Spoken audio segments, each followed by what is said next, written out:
Today we're making multi-holiday decor that can be used both at Christmas and Easter time.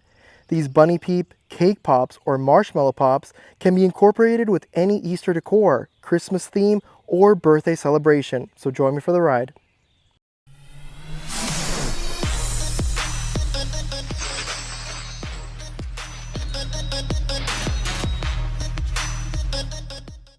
To begin making our bunny peeps or Easter lollipops, we need insulation foam board.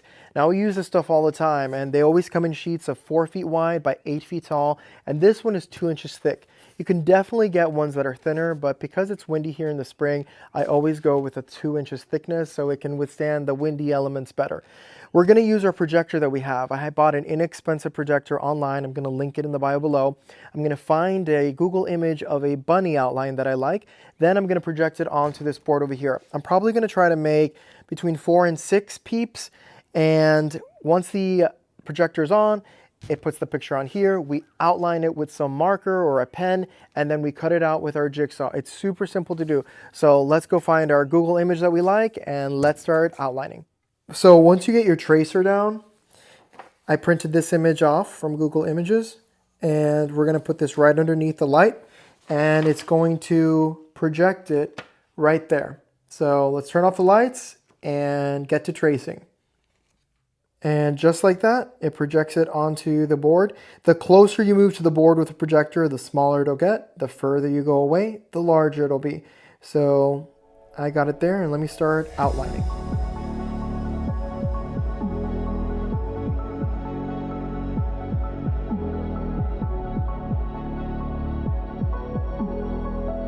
And just like that, we have our outline.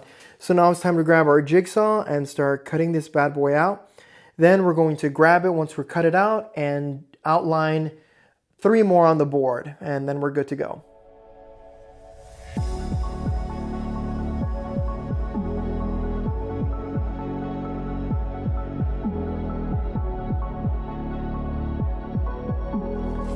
And this is what it should look like once it's done.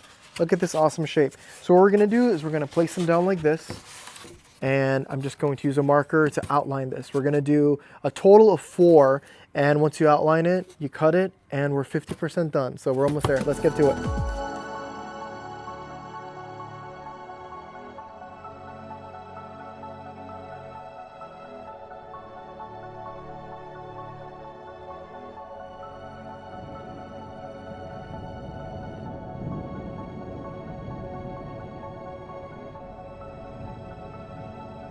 And this is what they should look like once you're done cutting them. It took me about 15 minutes to cut them. It was super simple. And the last one was only about 2.5 minutes cutting. So you get better as you go. So now that we're done cutting, we need to attach the PVC to it. So in previous videos where I've used insulation foam board and PVC, I always do the expanding foam method. I'll put it on the back just like this, and I'll put expanding foam all around it. The issue with that is that you can see it, and it's kind of bulky. And it's not smooth like the front would be. So I wanted to switch it out just a little bit and maybe hide the bulkiness. So what I'm going to do is on the bottom, we're going to insert it. So what I need to do is I have my hot knife ready. I'm going to push the blade inside of the expanding foam about 6 inches. Then I'm going to get my PVC. This is 3/4 of an inch PVC. I've cut it to about 4 feet, but you can cut it to any height that you want. You want it to be taller, you want it to be shorter, just adjust your PVC height. And then I'm going to push it all the way inside about 6 inches, and then it should be like this. I've never done this method before, but I want to see if I can do it that way. It looks neater in the back versus the other times. In the other videos, if you check them out, there'll be like expanding foam in the back. It'll be bulky. Doesn't really look that pretty. So let's try this method, okay? So here's my PVC, and here's the bottom of the bunny. So right in the middle, I just gently want to press it in like this. So it forms just a circle, as you can see, right there in the middle. Let me see if the camera got it. Yeah, right there. So we press it in, then we get our hot knife, and this is from Harbor Freights. Everyone should own one of these. They're $20. I'll link them in the bio below. And we're simply going to go right in the middle, just like this. It goes just like butter, like that. And then just cross like this, like that. And then a little lower, And then I'm going to turn it around like this. And just like that. Okay. Then we grab our PVC. And let's push it inside. Just like this. So once you get resistance, you want to start turning it like if it's a screw, so you can just get in a little bit deeper. And just like that, bam, we have it. So to reinforce it, if you don't want this to come out or to move, we could use some hot glue on the inside before we push it in. But since these get stored after the season ends, I'm going to just take it apart. But just like that, it probably went in about 6 to 8 inches, and that's perfect. So I think we got this one good. So I wanted to show you something really quickly. This is the second one, but I made a mistake. Look at the back. So as you can see over here, I didn't go straight in. I went somewhat of an angle, so it pushed through the side. So be careful when you're doing this. You want to go straight inside, make sure the PVC is straight, otherwise you might tear it through. This is still salvageable. I'm going to have to use some expanding foam, a little bit of expanding foam over here to reinforce it.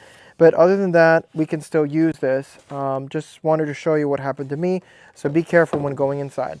Okay, so real quickly, I just realized that a surefire way to ensure that your PVC doesn't come out from the back or from the front like it did in our second one is when we're putting the hot knife in, keep it at eye level so you can see your knife going in straight, because what I was doing is I was doing it like this and I wasn't noticing the direction of my hot knife. So let me grab my knife real quick, hold it at eye level, here's the middle, and then I'm just going to go straight on the inside. And if you're watching it, then you can see, okay, I'm going too far down or too far to the left. So just look at it straight on so you can see which way you're doing it. And then once you're there, you can gently turn it like this, checking both sides to make sure it hasn't gone through. And we didn't go through on either side, so we're good to go with this one. Now it's time to paint them. I have these paint samples. They're from Lowe's. They're $4 each, and they're for 7.2 fluid ounces. So I'm going to be using a pink, purple, blue, and yellow. You can get them any shade you want. I just picked cool looking shades that I liked. And we also have this diamond dust glitter. This is important because this will give it the sugary effect that the Peeps have. So we're going to spray this glitter once we finish painting. So as soon as we're done painting, we're going to pour the glitter on top so that it can dry and stick at the same time. So let's get our foam roller ready, and we're going to start painting each of them. So now that we've finished painting, we're going to use our diamond dust glitter. And you want to pour this on top right after you finish painting so that the paint is still wet. So we're just going to pour it like this. Make sure you apply all over the place.